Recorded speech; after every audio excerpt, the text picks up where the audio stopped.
Looks good, huh? It looks very good indeed. Now, excuse me, we're sitting here in the morning with sausage and beer. Is this normal? Yeah, we say in Germany or in Bavaria, it's a second breakfast. Cheers. Cheers, Michael. To my second breakfast. Yes. Weisswurst, first created from veal and pork by a Bavarian butcher in 1857, is encased in a skin. And I'm told that there's a skill to extracting the succulent filling. Now, sir, how do I eat my sausage? The first one is you cut like a piece of mouthful. And then you do this. So I pin down the skin. Like the doctor. Oh, look, and rotate Yes. the flesh of the sausage out of the skin. Oh, that's a very good method. Huh? Always you have to drink between the sausage and the pretzel, the white beer. Cheers. I could get used to this, I think. Thank you. Okay, in the old time, the people eat the white sausage from their hand in the mouth. I show you. A little bit. It's called Zuzeln. Zuzeln.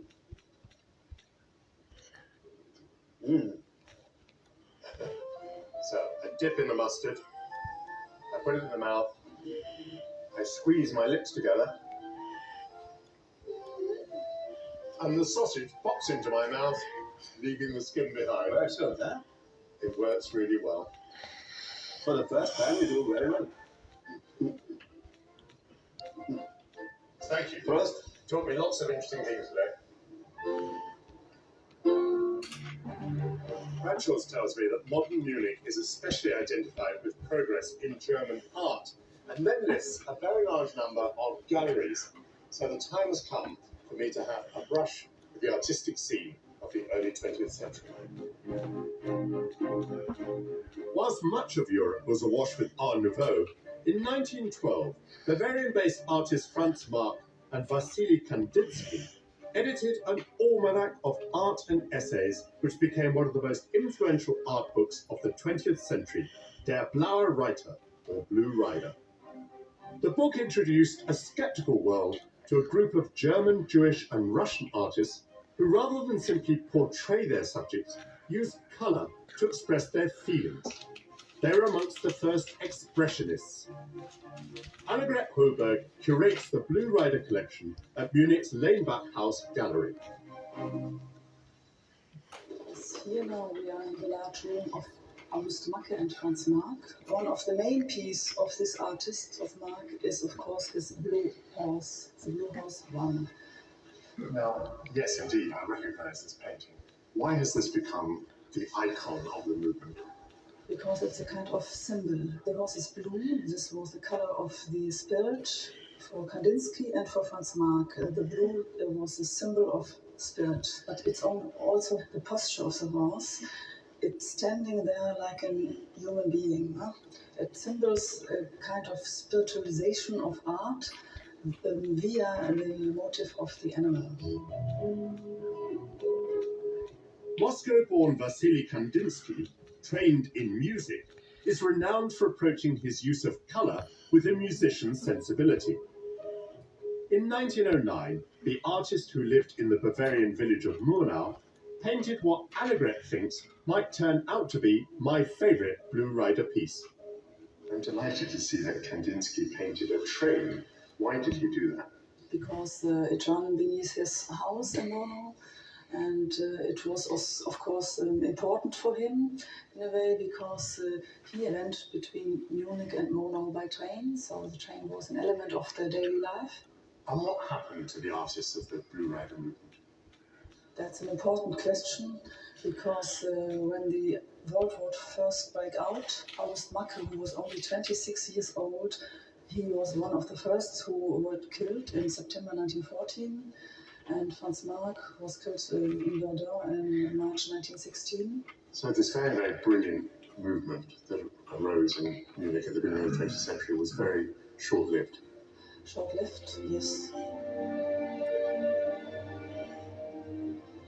In the years leading up to the First World War, Munich's entrepreneurs were less concerned with avant-garde artistic movements than with placing their city at the forefront of cutting-edge industry.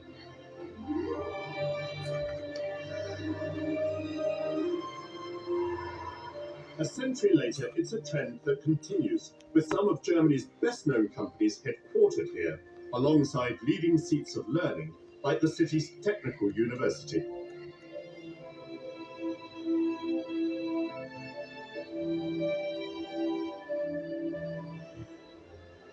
I could hardly come to one of the world's most advanced countries without taking a peep at today's Germany.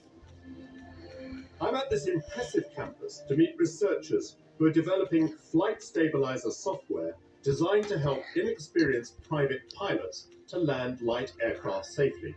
Hello, Tobias. Hello, I'm Michael. Can I get in the driver's seat? Yeah, really. This obviously is a flight simulator.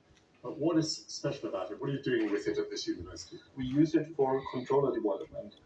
And we want the pilots to fly the aircraft smooth, and we wanted to reduce the workload of the pilots. So this is not about training pilots, it's about developing software. Right. How can you best demonstrate to me what it is you're doing here? So I think the best way to demonstrate it is that we make them fly. So today, as I've never flown an aircraft before, I can see the runway there. I think it's Munich Airport. I can also see that it's raining. Yeah. Is the weather quite bad, actually? Yeah, it's really bad. You have much turbulences. Thank you very much. Oh, So now you can control the aircraft. it's very sensitive. Yeah. Whoa! I don't think I've had to be a passenger. Now it's easier because I put the controller on. Okay. I'm flying now towards the runway, Yeah. keeping the nose Not too much. not too much. A little bit up again. The stabilizers are helping me. Because Yeah. It's not as bumpy as it was. Swaying towards the runway. Yeah. Nose down. A little bit up. A little bit up, please. Okay. It's going to be a hard landing.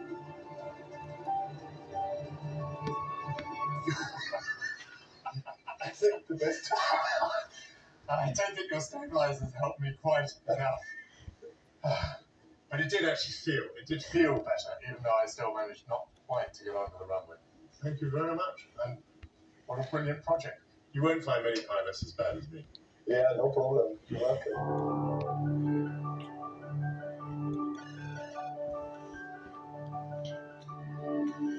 Some say that the final destination of my 1913 adventure, situated on an island of Munich's River Isar, paved the way for the city's early 20th century development from a city of art and culture to a hub of high-tech excellence.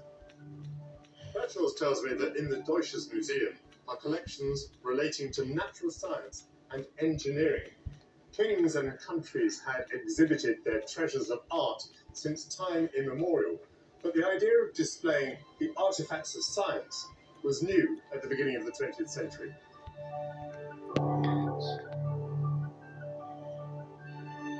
In 1903, German electricity pioneer Oskar von Miller unveiled plans to build the Deutsches Museum, an impressive and visionary institution that now holds more than 100,000 exhibits.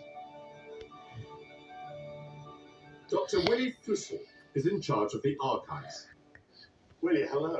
Hello, Michael. How are you? Tell me, what was the origin of the idea of having a science museum, a Deutsches Museum in Munich? The original idea was in 1891 when the founder of the Deutsches Museum, Oskar von Miller, made an exhibition in Frankfurt. Oskar von Miller was, in this time, a very famous engineer in Germany. He was a co-founder of the AEG, for example, and he built up several power stations in Germany. Now visited by over 1 million people every year, the museum opened its first temporary exhibition in 1906 in the former National Museum